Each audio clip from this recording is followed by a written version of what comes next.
This is Gadget Stop 321. In today's video, I'm taking a look at my fountain pen collection. Now, I keep my collection in this Monteverde 36 pen case. It's a nice, inexpensive case. It's good for pen storage and I would say light travel. If you're going to be throwing the case around much, or if there's a chance that it can get thrown around, I would probably recommend something a little more secure because the pens are held in place by one elastic. But for simple storage around the house and light travel, this is a nice, inexpensive case. It's got a velvet interior that sheds a little bit, but you just brush the pens off, that's fine. This is a good value pen case. Now, these first few pens are pens that were given to me by my parents. I don't really use these anymore. These were the first two fountain pens that I ever used, and they were given to me by my dad. He used them many years ago. They're some of the first cartridge converter pens, and I think these are both fine nibs, but thank goodness I didn't know any better. I just was happy that I was using fountain pens for the first time. And he also gave me this one. This is a pen that he never used. It's more of a more modern pen. He received it in the mail from a farm company. This was some kind of promotional gift, and he had never used it. I popped the cartridge in it that came with it, and I think it has more of a medium-sized nib. It's not marked, but it was quite a bit smoother than these, and that really got me excited about fountain pens. Now, this appears to be a Lady Schaefer. My mom picked it up at an antique shop. It had some damage to the nib. There's a very tiny crack in the section. I did a little work on the nib and I didn't notice the crack in the section for a while, so I used it a little bit, but it's just a nice conversation piece now. This is a Schaefer snorkel that my dad got when he was in high school. Actually, it belonged to one of his teachers, and the teacher dropped it on the floor, and it wouldn't, after that it wouldn't write, and he was just going to throw it away, so my dad took it.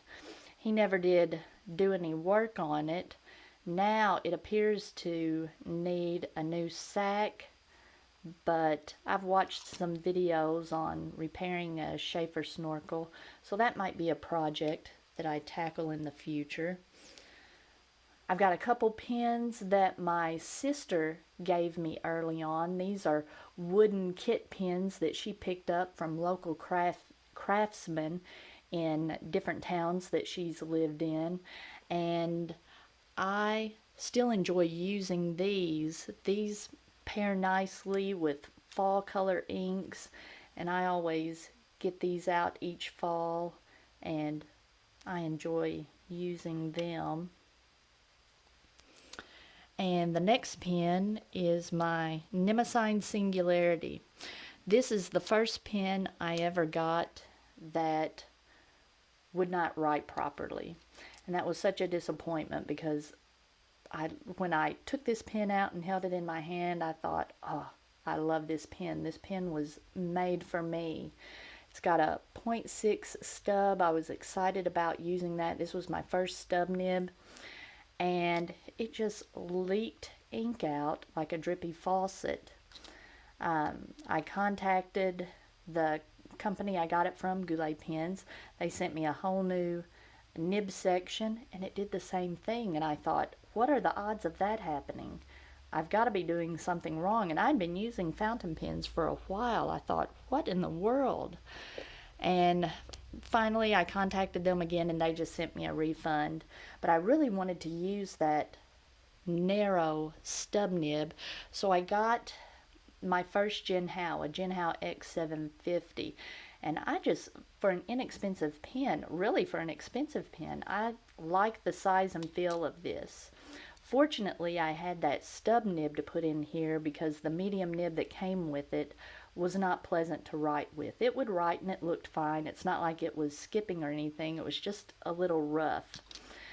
And so I got to use the stub nib, and I still to this day enjoy using that narrow stub nib in this pen. And I picked up a second X750.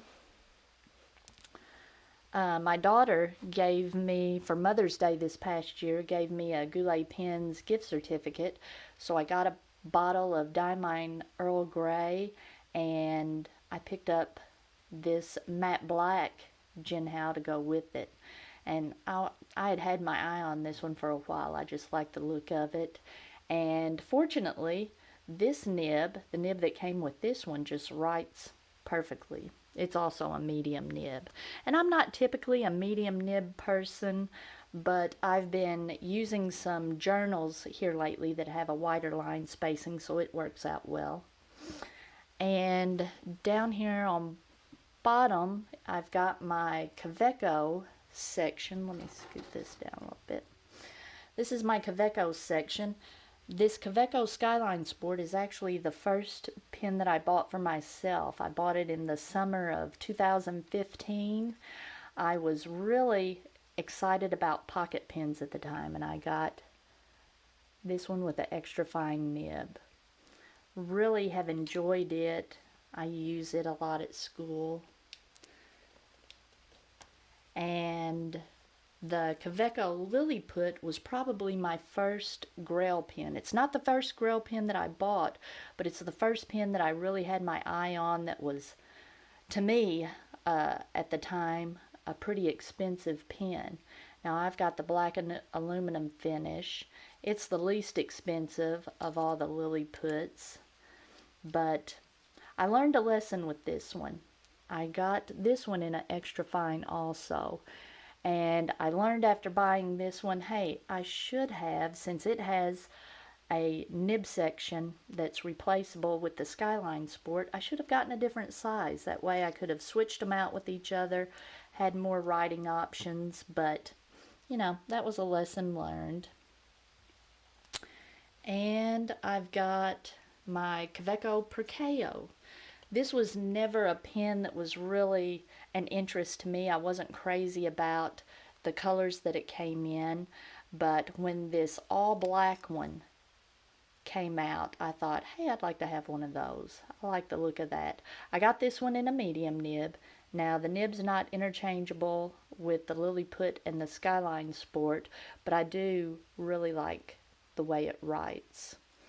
And Kawecos are just great everyday carry pens. I would recommend these for someone who doesn't want to have to baby their pen, doesn't want to have to carry it around in a sleeve. You can just carry it in your pocket, in your purse. They're great for that. Now, the next section is my Pilot section. And Pilot, I would have to say, is my favorite overall fountain pen brand. From their least expensive pens through, well, the most expensive pen I've used is the Custom 74. I've never had a bad experience. They just pay superb attention to the little details. From this little $3 Pilot Petite 1, it's a nice little pocket pen that posts nicely with a snap and has a very inexpensive, but the nib writes really well, and it makes a full-size pen. Very comfortable to use. May not be your style, but Pilot has so many different styles and nib sizes and price points. You're going to be able to find something that suits you. I like the little Pilot Petite 1. It's a great little pen to give as a gift, a nice pen for a young person. Just a great pen. The next pen I have is, I think this is the only pen that I have, for now, that I have two of the same style.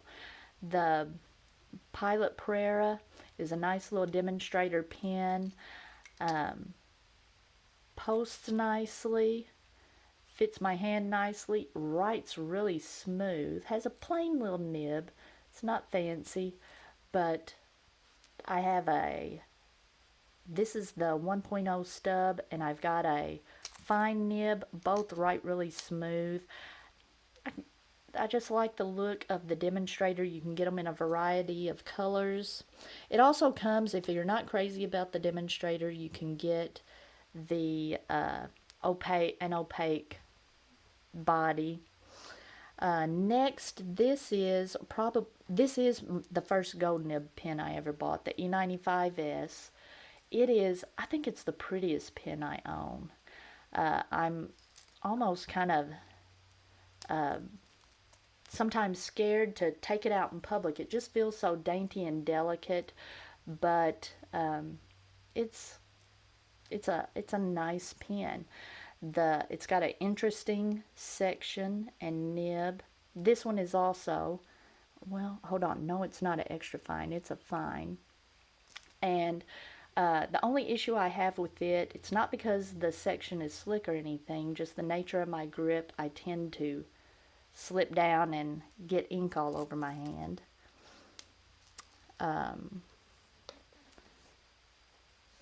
The Custom 74, when I got it and used it for the first time, I thought, wow, I'm never going to use another pen again. This, and still to this day, is one of my favorites. I'm going to have to hurry up. My camera limits me on how long I can talk. I've got my Lamy section. I've got a CP1 with a medium nib, a logo with a fine nib, and a Studio with an extra fine gold nib. Lamys are great if you don't want to buy a bunch of pens, but you want to experience a variety of nib sizes. They've got those great interchangeable nibs. I've got one Faber-Castell. It's the Ambition with an extra fine nib. I love it. It writes like a Japanese fine, very smooth. I've got a Platinum 3776 with a fine nib, and a Platinum Preppy. I've got a Sailor 1911 with a medium gold nib, and the Sailor Pro Color 500 with a medium fine steel nib. I said that Pilot was my favorite overall brand, but my favorite pen of all time so far is the Sailor 1911 with a medium nib.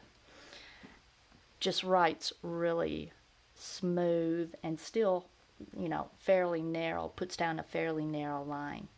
These are all my smaller pens. I really had a thing for small pens in the beginning. I've got a couple of Chibis that were branded and sold by Jet Pens. I've also got a Jet Pens little metal pocket pen, a Ototashi, a Monteverde Paquito, a Conklin Minigraph. These I don't use very much anymore. They are cool. They're nice little novelty pens, but I've been spoiled by full-size fountain pens. Now, a small fountain pen that still you get the experience of a full-size fountain pen like the Kaweco Skyline and the Pilot Petite one is the TWSBI Mini. You post it, it's a full-size pen. And of course my Sailor Pro Gear Slim. This was one of my dream pens. And the Sailor LeCool, a little lower cost type of pen if you don't want to spend on the Skyline or on the Pro Gear Slim. The LeCool is a very similar body style. And that's my collection. If you found this video interesting, please subscribe to my channel, and if you'd like to see more videos like this, actually give me a thumbs up if you found this video interesting, and subscribe to my channel if you'd like to see more videos like this.